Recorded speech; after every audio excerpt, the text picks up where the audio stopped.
ওদের কাছে বলি, শোনো সখী, ওরে সখী তোরা শুনে যা, আমার গনা দিন বহে যায়,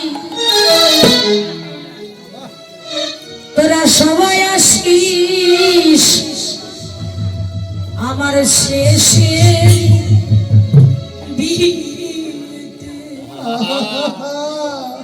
মানুষের তো বিয়ে হয়, আমারও বিয়ে হবে শেষের, আর যেদিন আমার শেষের বিয়ে হবে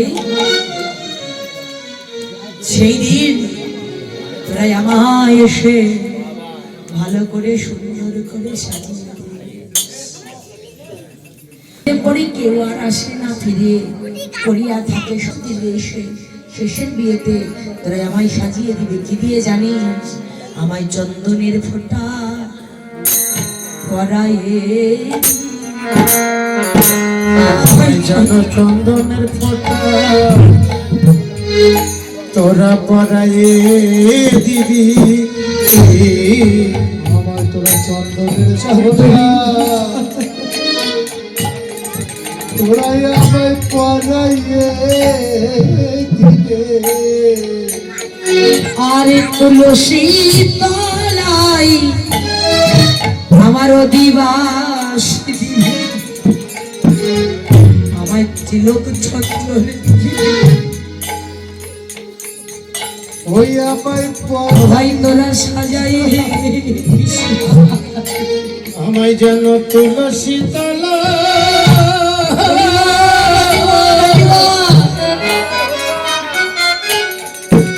তোরা শোয়াইয়ে দিবি,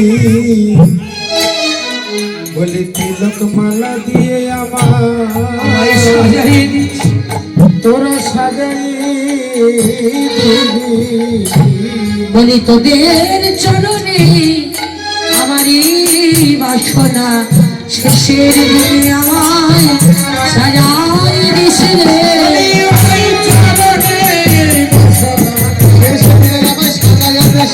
তোদের চরণে এই বাসনা, আমায় তিলক মালা দিয়ে তোরাই আমায় সাজাইয়ে দিবি। আমার এই ভূষণের কাজ কি বল? এই ভূষণ চাই না, যারা কৃষ্ণ নামের বেশভূষণ পরে মা, তারা জাগতিক জগতের এই ভূষণ ধারে না। তার পরনে কোটি টাকা দামের 10,000 টাকা দামের শাড়ি থাক আর 5,000 টাকা দামেরই শাড়ি থাক, এই ভূষণের দিকে তাকায় না।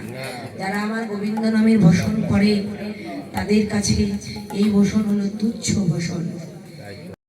আর চিত্রান, আচ্ছা মূল গ্রামের এলাকায় হস্তিনী নারী কারা? একটু হাত তুলুন দেখি মা, দেখি হাত তুলুন। হস্তিনী নারী নেই আপনাদের এদিকে? আমাদের ওইদিকে আছে। ও বাবা শ্বশুর মশাই, আমাদের ওইদিকে আছে। আমাদের ওইদিকে হস্তিনী নারীদের গুণ কেমন জানেন? ওদের ব্যাগটা গোছানোই থাকে, ব্যাগটা গোছানোই থাকে। স্বামীর সঙ্গে যদি কি দিল ঝগড়া হয়, তারপরে থাকো তোমার সংসার নিয়ে, আমি চললাম বাবার বাড়িতে, হয় না? এটা হলো হস্তিনী নারীর চরিত্র, মানে স্বভাব। ওদের ব্যাগটা গোছানোই থাকে। আর পদ্মিনী নারীর স্বভাব কেমন জানেন না? কথায় কথায় পান খাই, আর এই বাড়ির কথাগুলি নিয়ে গিয়ে ওই বাড়িতে লাগা। এটা হলো পদ্মিনী নারীর স্বভাব। ওমা, এই দুই প্রকৃতির নারী অত্যন্ত খারাপ, আর আর দুই প্রকৃতির নারী আছে, ওরা ভালো। সাঙ্কিনী আর চিত্রাই। সাঙ্কিনী নারী স্বামীর কথা শাশুড়িকে লাগায় না, শাশুড়ির কথা স্বামীকে লাগায় না। ও হলো ভালো প্রকৃতির নারী। ও চাই সংসারের সবাই যেন কৃষ্ণ ভক্ত হতে পারে, আর ভক্ত হয়ে যদি যাই পরিবারের সবাই, ভক্তের সংসারে কৃষ্ণ নামে যে কত আনন্দ, হরি নামে যে কত আনন্দ আসে, একমাত্র যারা ভক্ত হয়েছে তারাই জানে। হরি বল, হরি ওই চিত্রানী নারী সব সময় স্বামীকে সহযোগিতা করে। কিরকম? যেমন আজকে মূল গ্রামে হরিবাসর হচ্ছে, পার্শ্ববর্তী এলাকায় তো অনেক গ্রাম আছে, তাই না? যে চিত্রাণী নারী ও যদি হরিবাসরে কীর্তন শুনতে না আসতে পারে, স্বামী যদি বলে হ্যাঁ গো পাশের বাড়ির পাশের গ্রামে একটু হরিবাসর হচ্ছে, আমি একটু কীর্তন শ্রবণ করে আসি, এই তো নারীর গুণমা। ওই নারী যদি নিজে আসতে না পারে, তাহলে স্বামীকে বলে স্বামী আমি তো যেতে পারলাম না, সংসারের কাজে এই মায়ার সংসার জঞ্জালে বন্দী হয়ে এই সংসারে পড়ে রইলাম, স্বামী তুমি যাও। স্বামীকে সুন্দর করে সাজিয়ে দেয়, ললাটে তিলক দিয়ে স্বামীর পথ পরিষ্কার করে দেয়, স্বামীর হাতের কাজ করে দিয়ে বলে স্বামী তুমি ভক্ত সঙ্গে যাও, আমি তো যেতে পারলাম না, তুমি গিয়ে ভক্ত সঙ্গ করে সাধুগুরু বৈষ্ণবের চরণ ধুলি অঙ্গে মেখে যখন আসবে, আর ওই ধুলি মাখা অঙ্গ যখন আমি পরশ করব, তখন আমার নারী জনম যেন সার্থক হয়ে যায়। হরি বল, হরি বল।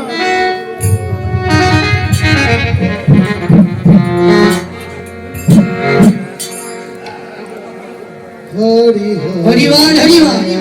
আমি তো হরি বলতে পারলাম না, ভক্ত সঙ্গে যেতে পারলাম না, তুমি যাও, তুমি গিয়ে ভক্ত সঙ্গ করে এসো, আমি তোমার অপেক্ষায় রইলাম, তুমি আসলে তোমার ওই চরণ দুটি ধুয়ে দিয়ে তোমার চরণ ধুলি আমি অঙ্গে মাগবো, আমি হরি বলবো আরে মদন মোহন হেরি বলবো, আমি হরি আমি মদন মোহন হেরব, আমি হরি মোহন বলা, আমি এইভাবে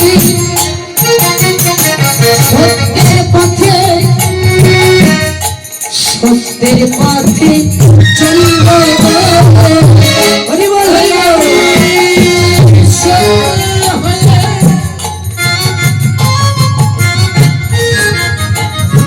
আমি সত্য পথে চলিব, আমি সংসার নিয়ে তোমায় আবদ্ধ হতে দেব না, তুমি যাও যাও স্বামী, ভক্তের সঙ্গ করি করিতে, তোমায় ওই সংসারে আমি সংসারে যত কষ্ট আমি সহ্য করবো, তুমি যাও, অবত হতে দিব না। তুমি হরি বলে কাঁদো, তুমি কৃষ্ণ বলে কাঁদো, হরি বল। যাও স্বামী, তুমি হরি নাম শ্রবণ করো, তুমি চলে যাও, তুমি হরি বলে কাঁদো, কৃষ্ণ বলে কাঁদো, আমি তোমার ভজনের পথ পরিষ্কার করে দিলাম। এটা হলো চিত্রাণী নারীর গুণমা। বাবা তাই মা বলি আপনারা নারীর মতো নারী হয়ে যান, স্বামীকে সাহায্য করুন ধর্মপথে যেতে, স্বামীকে সঙ্গে নিয়ে এই হরি নাম বাসরে হরির বাসরে আসুন, সাধুর বাজারে আসুন।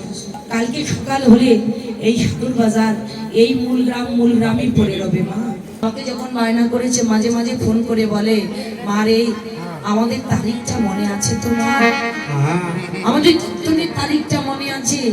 এখানে যখন আসলাম আসলে প্র্যাকটিক্যাল প্রমাণ, আমাদের ছোট ছোট দাদা ভাইয়েরা বড় থেকে ছোট অবধি যারা রয়েছে সুন্দর করে ভক্ত সেবা পরিবেশন করছে, যার যে কর্ম তারা নিজে দায়িত্বে পালন করছে।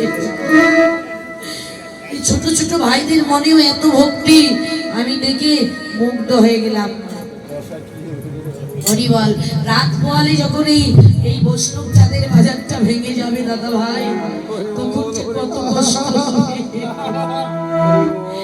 একমাত্র যারা বাজার লাগিয়েছে তারাই জানে, যারা আগুনে পুড়ে রান্না করছে, শত কষ্ট সহ্য করে ভক্তের সেবা দিচ্ছে, তবু যেন তাদের আনন্দ ধরছে না। তাই তো মা বাবারা 1 বছর পর আস্তে আস্তে আবার কার ভাগ্যে হবে ভাই, কার ভাগ্যে হবে না বলা তো যায় না, কার ভাগ্যে হবে কার ভাগ্য হবে না। একটা বছর আস্তে আস্তে জানি না কার অভিসারের বাঁশি বেজে উঠবে, কে এই জগৎ সংসার ছেড়ে আমাদের মায়া ত্যাগ করে চলে যাবে। হয়তো এ দেখায় আমাদের শেষ দেখা বাবা। না, এই মলিগ্রামের যত কমিটির ভাইয়েরা দাদারা রয়েছ, তোমরা আনাচে কানাচে না ঘুরে আজকে শেষের দিন ভাইরে তোমরা সবাই এসে ভক্ত সঙ্গ করো।